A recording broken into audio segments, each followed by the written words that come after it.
اعوذ باللہ من الشیطان الرجیم بسم اللہ الرحمن الرحیم۔ محترم ناظرین السلام علیکم ورحمۃ اللہ۔ ایک دفعہ کا ذکر ہے، ایک یہودی نے اپنے بیٹے کو کہا جاؤ سودا لے آؤ، تو وہ گیا۔ لڑکا راستہ گزر رہا تھا، اس کی نظر حضور صلی اللہ علیہ وآلہ وسلم پر پڑی اور حضور صلی اللہ علیہ وآلہ وسلم کی نظر بھی اس لڑکے پر پڑی۔ وہ بیٹھ گیا اور وہی بیٹھا رہ گیا اور دیر ہو گئی۔ وہ یہودی کبھی اندر جاتا کبھی باہر آتا کہ لڑکا کہاں رہ گیا ہے، آیا نہیں، ابھی تک سورج غروب ہو گیا ہے، مغرب کی نماز ہو گئی، شام کو گھر گیا۔ باپ نے پوچھا ہرے ندان، اتنی تاخیر کی، بہت غصے میں کہ بڑا ندان اور پاگل ہے، میں نے کہا تھا جلدی آنا، تم اتنی دیر کر کے آئے ہو، اور تمہیں سودا لینے کے لیے بھیجا تھا، تم خالی ہاتھ واپس آ گئے ہو، سودا کہاں ہے؟ بیٹا بولا خرید چکا ہوں۔ بیٹا کہتا ہے بابا یقین کریں سودا خرید آیا ہوں۔ باپ بولا پھر دکھا کہاں ہے؟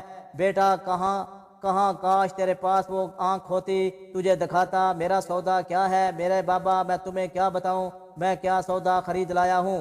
باپ نے بولا چل چھوڑ رہنے دے۔ وہ لڑکا روز نبی رحمت صلی اللہ علیہ وآلہ وسلم کی خدمت میں بیٹھنے لگا۔ وہ یہودی کا کلوتا بیٹا تھا، بہت پیارا تھا، اس لیے کچھ نہ کہتا تھا۔ کچھ دنوں کے بعد لڑکا بہت بیمار ہو گیا، کافی دن بیمار رہا، اتنا بیمار ہوا کہ کمزوری اتنی ہو گئی کہ کروٹ لینا مشکل ہو گیا، جس کی وجہ سے وہ پھر قریب المرگ ہو گیا۔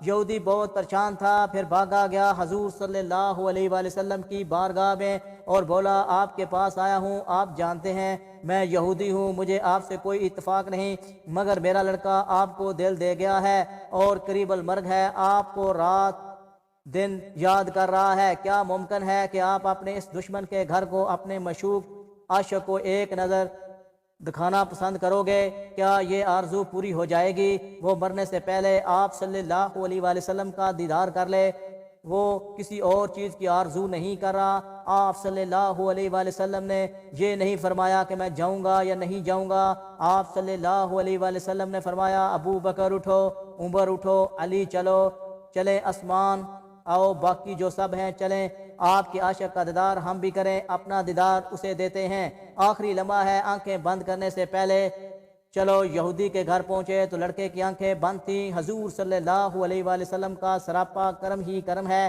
لڑکے کی پیشانی پر آپ صلی اللہ علیہ وآلہ وسلم نے اپنا دست اقدس رکھا، لڑکے کی آنکھیں کھل گئیں جیسے زندگی لوٹ آئی ہو، جسم میں طاقت آ گئی ہو۔ لڑکے نے آنکھیں کھولی، مصطفیٰ صلی اللہ علیہ وآلہ وسلم پر نظر ہلکی سی ڈالی، چہرے پر مسکراہٹ آئی، لب کھل گئے، مسکراہٹ پھیل گئی۔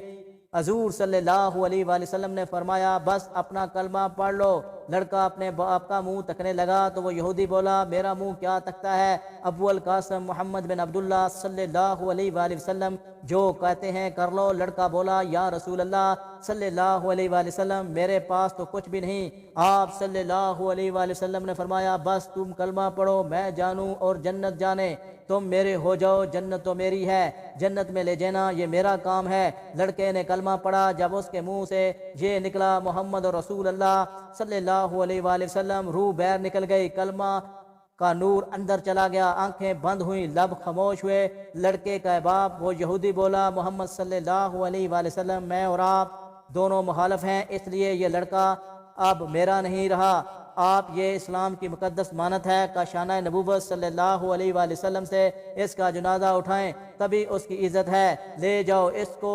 آپ صلی اللہ علیہ وآلہ وسلم نے فرمایا صدیق اٹھو، عمر اٹھو، عثمان آگے بڑھو، بلال اور صحیح، علی چلو، کندھے دو اور دوست اٹھاؤ۔ آقا صلی اللہ علیہ وآلہ وسلم جب یہودی کے گھر سے نکلے تو یہ فرماتے جا رہے تھے کہ اللہ کا شکر ہے جس نے میرے صدقے اس بندے کو بخش دیا، اور اس اللہ کا شکر ہے کہ اس عاشق کی میت جس کو علی، عثمان، ابو بکر، عمر بن خطاب، بلال حبشی رضی اللہ عنہ مشہور شخصیات کندھا دے کر لے جا رہے ہوں، وہ آگے آگے محمد مصطفیٰ صلی اللہ علیہ وآلہ وسلم ہوں۔ قبر تیار ہوئی، کفن پنایا گیا، حضور صلی اللہ علیہ وآلہ وسلم قبر کے اندر تشریف لے گئے، قبر میں کھڑے ہوئے اور کافی دیر کھڑے رہے، اور پھر اپنے ہاتھوں سے اس عاشق کی میت کو اندر اتارا۔ آپ صلی اللہ علیہ وآلہ وسلم قبر کے اندر پنجوں کے پل چل رہے تھے، مکمل پاؤں نہیں رکھ رہے تھے۔ کافی دیر کے بعد آپ صلی اللہ علیہ وآلہ وسلم قبر سے باہر آئے تو چہرے پر تھوڑی زردی چھائی تھی، تھکن محسوس ہوئی۔ صحابہ پوچھتے ہیں حضور صلی اللہ علیہ وآلہ وسلم یہ کیا ماجرا ہے،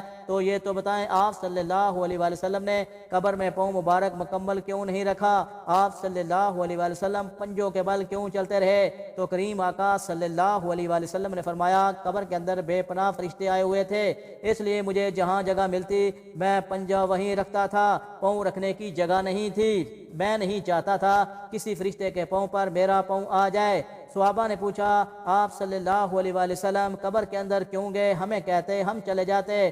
سبحان اللہ، خوبصورت جواب دیا، میں نے اس لڑکے کو بولا تھا تیری قبر کو جنت بناؤں گا، تو آپ اس قبر کو جنت بنانے قبر کے اندر چلا گیا تھا۔ پھر حضور صلی اللہ علیہ وآلہ وسلم اتنے تھکے ہوئے کیوں تھے؟ اس لیے کہ میں فرشتے اور حوریں اس عاشق کی دیدار کے لیے گزر رہے تھے، اس کی وجہ سے تھک گیا ہوں۔